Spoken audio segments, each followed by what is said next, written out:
نحمده ونصلي على رسوله الكريم اما بعد فاعوذ بالله من الشيطان الرجيم بسم الله الرحمن الرحيم رب اشرح لي صدري ويسر لي امري واحلل عقدة من لساني يفقهوا قولي۔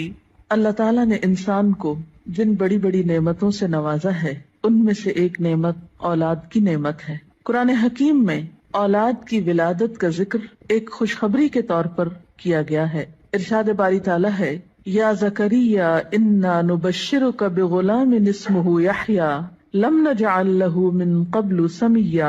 اے زکریا ہم تجھے ایک بچے کی خوشخبری دیتے ہیں جس کا نام یحییٰ ہے، ہم نے اس سے پہلے اس کا ہم نام کبھی کسی کو نہیں کیا۔ تو گویا اولاد کا دنیا میں آنا انسان کے لیے ایک خوشخبری کی حیثیت رکھتا ہے۔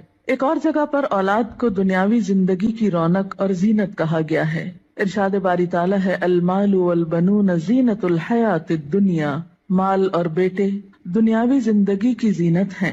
اسی طرح انسان کے لیے اولاد ایک مددگار اور ایک بہترین غمخوار کی حیثیت بھی رکھتی ہے۔ اولاد سے انسان کی بہت سی توقعات بھی وابستہ ہوتی ہیں، لیکن اولاد والدین پر سب سے بڑا حق جو رکھتی ہے وہ تربیت کا حق ہے۔ اس لیے والدین کو اس معاملے میں اپنی ذمہ داری کا ثبوت دینا چاہیے، اور قیامت کے دن اس کے بارے میں ان سے سوال بھی ہوگا۔ قرآن پاک میں اللہ سبحانہ وتعالیٰ فرماتے ہیں یا ایھا الذین آمنوا قوا انفسکم واہلیکم نارا، اے لوگو جو ایمان لائے ہو اپنے آپ کو اور اپنے گھر والوں کو آگ سے بچاؤ۔ گویا والدین کی ذمہ داری میں صرف یہی شامل نہیں کہ وہ بچوں کو تعلیم دیں یا ان کے کھانے پینے کا بندوبست کریں، بلکہ ان کی ذمہ داری میں سے ایک اہم ذمہ داری یہ ہے کہ وہ ان کی اچھی تربیت کریں اور انہیں آخرت کے بھیانک انجام سے محفوظ کریں، آگ سے بچائیں۔ ایک حدیث میں بھی آتا ہے، آپ صلی اللہ علیہ وسلم نے فرمایا کلکم راع وکلکم مسئول عن رعیتہ، تم میں سے ہر شخص نگران ہے اور ہر ایک سے اس کی رعایا کے بارے میں، ماتحتوں کے بارے میں سوال کیا جائے گا۔ فالمرأة راعیۃ فی بیت زوجہا، اور عورت اپنے شوہر کے گھر میں نگران ہے، یعنی صرف باپ سے نہیں ماں سے بھی پوچھا جائے گا کہ اس نے اپنے بچوں کی تربیت کیسے کی۔ اس لیے ہم دیکھتے ہیں کہ انبیاء علیہم السلام اپنی اولاد کے بارے میں ہمیشہ فکر مند رہے۔ حضرت ابراہیم علیہ السلام اپنے ساتھ اپنی اولاد کے لیے بھی دعائیں مانگتے ہیں، رب اجعلنی مقیم الصلاۃ ومن ذریتی، اے اللہ مجھے نماز قائم کرنے والا بنا اور میری اولاد میں سے بھی۔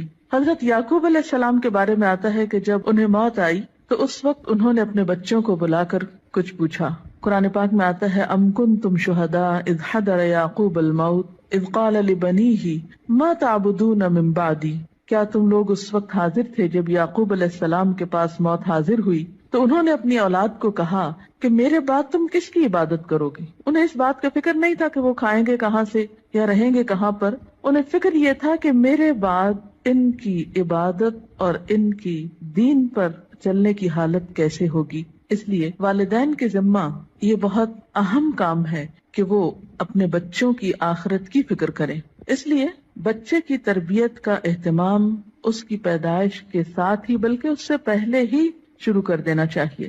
بچہ جب ماں کے پیٹ میں ہوتا ہے تو اس وقت وہ ماں کے خیالات اور ماں کی عادات سے متاثر ہو رہا ہوتا ہے۔ اس موقع پر والدین کو خاص طور پر نیک اولاد کے لیے دعا کرنی چاہیے، جیسا کہ قرآن پاک میں آتا ہے رب ہب لی من لدنک ذریۃ طیبہ، اے میرے رب مجھے اپنے پاس سے پاکیزہ اولاد عطا کر۔ پھر اسی طرح بچے کی پیدائش پر خواہ وہ لڑکی ہو یا لڑکا خوشی کا اظہار کرنا چاہیے، اللہ تعالیٰ کا شکر ادا کرنا چاہیے، اس نعمت کو اچھی طرح قبول کرنا چاہیے تاکہ پھر اس کی صحیح طور پر قدردانی ہو سکے۔ احادیث مبارکہ سے ہمیں کچھ اور باتیں بھی پتہ چلتی ہیں کہ جب بچہ پیدا ہو تو اس کے کان میں آذان دی جائے، گویا پیدائش کے بعد سب سے پہلے اس کو اللہ کا نام سنایا جائے، اس کے سامنے اللہ کی عظمت کا اظہار کیا جائے۔ اسی طرح نبی صلی اللہ علیہ وسلم کی سنت سے ہمیں بچوں کی تہنیک کرنے کا بھی پتہ چلتا ہے۔